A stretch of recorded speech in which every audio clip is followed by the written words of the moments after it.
Get ready. Start. During the last general elections, the government found on careful consideration that it would not have been possible to provide such facilities without rousing criticism of unfairness and partiality from one group or the other. However, after the elections, the government have been careful thought to the matter. Practices prevailing in other democratic countries have also been studied and compared. It is well to remember that examples of other countries that can be cited in this behalf are not uniform and are based on conditions which differ radically in many important respects from country to country. The practical aspect of the question has also great importance. The area of the country, the form of government, federal or unitary, and the number of parties involved all are factors which have been kept in mind by various countries in taking a decision.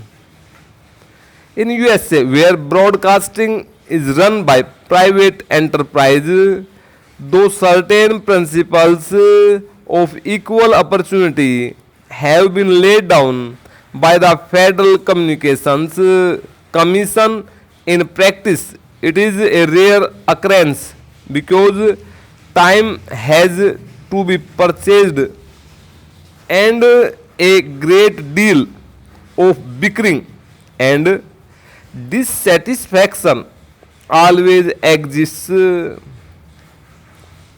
Great Britain, only since war opportunities have been provided for a few election broadcasts, the allotment of time being subject to the strength of the parties and other practical considerations.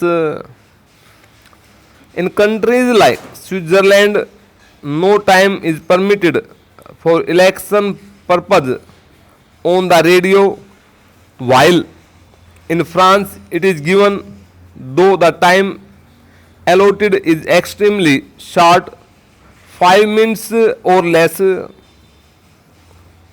It is clear from a study of foreign practices that each country has taken the conditions prevailing there and also the number of parties and other factors into consideration.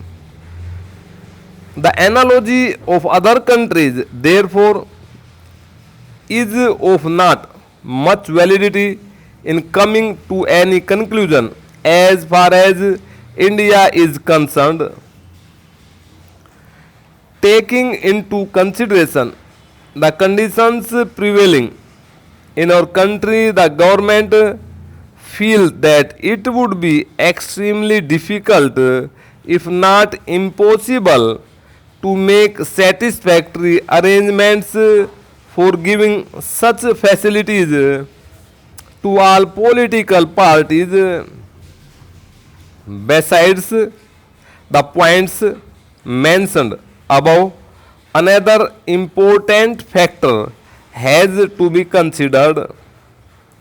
In other countries, for national broadcasting, only one language is used, and that too only in national elections. The exception is Switzerland, where there are 3 languages. That it is one of the important reasons that Switzerland does not permit the use of the national radio for election purposes and even for commercial purposes.